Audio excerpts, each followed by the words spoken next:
La rupture conventionnelle, un nom qui semble évoquer un accord en douceur, presque un arrangement à l'amiable. Mais attention, derrière cette façade se cache un acte juridique très sérieux, un acte qui met fin au contrat de travail. Alors, la vraie question c'est comment s'assurer que ces droits sont bien protégés dans cette procédure. C'est exactement ce qu'on va décortiquer ensemble aujourd'hui. Cette analyse vous est présentée par le SASD, le syndicat autonome de la solidarité et de la défense des droits des salariés. Et on entre tout de suite dans le vif du sujet avec la question fondamentale. Cet accord est-il vraiment à l'amiable? Est-ce qu'on est sur un pied d'égalité? Ou est-ce que bien souvent c'est juste un moyen pour l'employeur d'imposer ses conditions, mais sous des airs de consensus? La vigilance doit être absolue, et ce dès la première seconde. Alors voici notre plan d'attaque pour décrypter tout ça. D'abord, on va voir la vraie nature de cette rupture. Ensuite, on s'attaquera au piège du formulaire officiel. Puis, on ira débusquer les clauses cachées qu'il faut absolument négocier. On passera en revue le calendrier, qui est une vraie zone de danger. On s'arrêtera sur le moment critique de la signature. Et on terminera par la meilleure arme pour se défendre, le collectif. Allez, on plonge dans le concret. Qu'est-ce que cette rupture a de si particulier pour qu'on doive autant s'en méfier? Ce qu'il faut bien avoir en tête, c'est que signer une rupture conventionnelle, ce n'est pas un acte anodin. Ce n'est pas juste un bout de papier. C'est accepter, de manière formelle et définitive, la fin de son contrat de travail, avec toutes les conséquences juridiques que ça implique. On n'est pas sur un accord informel, mais bien sur une procédure très encadrée à prendre avec le plus grand sérieux. On passe maintenant au cœur administratif de l'affaire, le fameux formulaire CERFA. On pourrait penser qu'il suffit de le remplir pour que tout soit réglé. Eh bien, c'est une très très grave erreur. Sur le papier, la procédure a l'air d'une simplicité enfantine. On remplit le formulaire, souvent en ligne via le portail TéléRC, on signe tous les deux, on envoie à l'administration pour qu'elle valide. Simple, non? Peut-être un peu trop simple pour être honnête. Et voilà, c'est précisément là que le piège se referme. Parce que ce formulaire standard, il ne contient que le strict minimum exigé par la loi. Tout ce qui peut vraiment protéger un salarié, tout ce qui peut améliorer ses conditions de départ, eh bien ça n'y figure pas par défaut.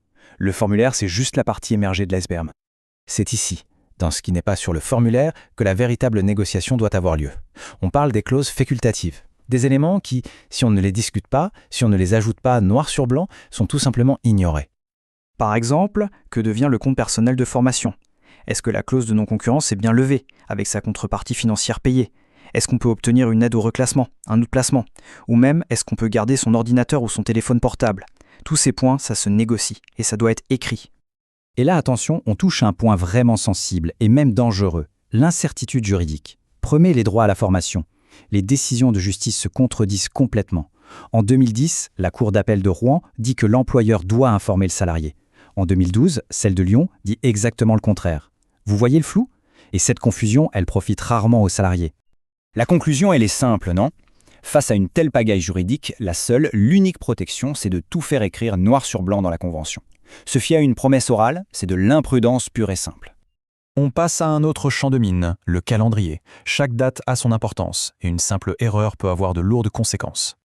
Alors accrochez-vous, on détaille le déroulement.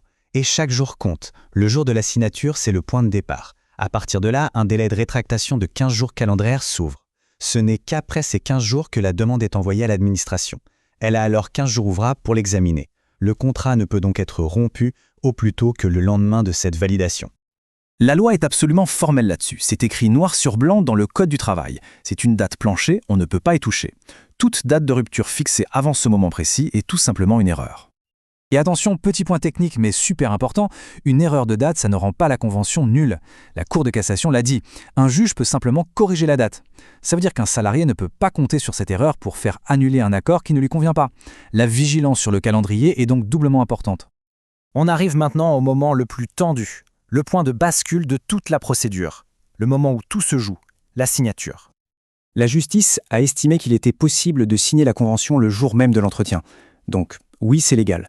Mais la vraie question, c'est, est-ce que c'est une bonne idée? Est-ce que ça garantit un consentement vraiment libre et éclairé? La précipitation est presque toujours l'ennemi du salarié. Prendre un temps de réflexion n'est pas une option, c'est une nécessité. Et ce qui va suivre illustre parfaitement un droit absolument fondamental. La Cour de cassation est on ne peut plus claire, la remise d'un exemplaire signé de la convention au salarié est une condition essentielle à sa validité. Pourquoi? C'est simple, pour que le salarié puisse concrètement exercer son droit de rétractation s'il le souhaite. Zéro! C'est la chance de validité d'une rupture conventionnelle si le salarié ne repart pas avec son propre exemplaire signé. C'est nul, tout simplement. La sanction est absolue, il n'y a pas de discussion possible. Et le plus beau dans tout ça, c'est que c'est à l'employeur de prouver qu'il a bien remis l'exemplaire. Ce n'est pas au salarié de prouver qu'il ne l'a pas eu. C'est une protection énorme. Donc, repartir avec son exemplaire signé en main propre, ce n'est pas une faveur, c'est un droit fondamental, il faut l'exiger. On a vu jusqu'ici que la vigilance individuelle, le fait de connaître ses droits, c'est crucial. Mais soyons honnêtes, seul face à la machine de l'entreprise, cette défense a ses limites. Quelle est alors la véritable force d'un salarié ?